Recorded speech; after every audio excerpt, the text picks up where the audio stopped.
Some fighters, Gamboa, Tim Bradley, Kid Chocolate, Fernando Guerrero, they're ripped like bodybuilders, like Mr. Universe. Some fighters, and you could go down the list, starting from Jesus Soto Carras to many other great ones, are not ripped. What's better for a boxer, to be shredded or to just... Look at who you just named, all right? The Gamboas, the Broners, the Mayweathers, the guys that embrace strength and conditioning.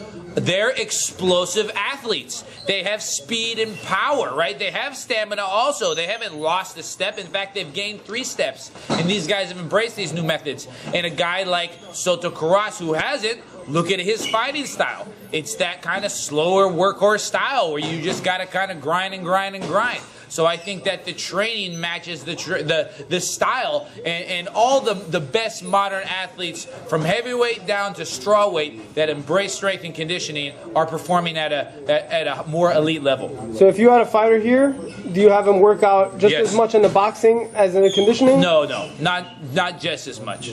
You know, first and foremost, boxing is what should encompass the majority of your training, the intensity of your training, and this should supplement your boxing, and that's how we design it. All right, your strength training should supplement your beautiful technique and moves, and not vice versa.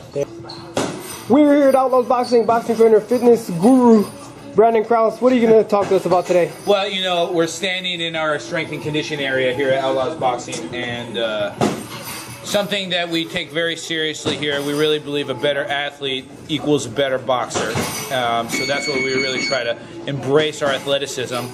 And, you know, that's kind of how I got my start in training and things like that, was through weightlifting and training. My dad would take me to the gym when I was 6, 7 years old, and I would learn how to do... Before boxing? Before boxing, you know, he'd learn how to do all the lifts and work on the body parts. And, of course, he was of the old school in which there was a training split, and you did this body part on one day and that body part on another day.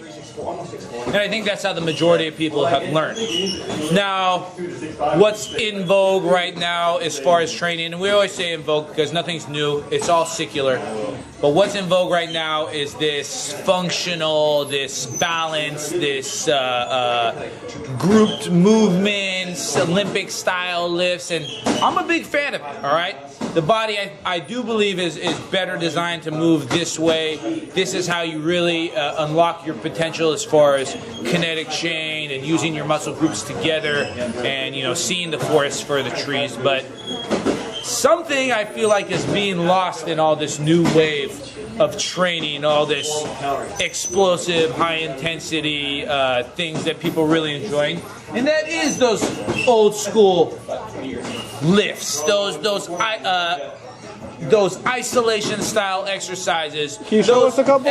You know, like a French curl, focusing on your tricep, right? Like a brachial raise for your bicep. You know, like a deltoid lift, only working on your medial head and things like that are so out of place nowadays. But I feel like they deserve to be part of the regimen. All right. So what I'm trying to say is, while I'm a huge fan of explosive box jumps and Olympic lifts and snatches and things like this, I think that these workouts should also be supplemented via those old school body parts and making sure everything gets hit from every angle. And why? Why am I so big on this? Because after years and years of embracing what is new and in fashion right now, this high intensity training, I got tremendous performance benefits, yes, but, and I bet you people watching at home can relate to this, man, I started getting injured. I started getting hurt in my elbows, in my hips, in my low back, and I couldn't figure it out. You know, why am I getting injured so much? I'm in the best shape I've ever been in. I think it's that with discluding all of those old lifts that I used to do for years and years and years, my body got weaker. Its ability to go through the tough training got weaker. And over the last year, I've reintroduced some isolation style exercises into my routine, and I'll tell you what, no injuries, and I feel like it's a great supplementation for the wonderful high-intensity training that's in vogue right now. There you have it, Brandon Krause. Stay tuned right here at OutlawsBaseNewsReport.com. I'm Blake back reporting. setback.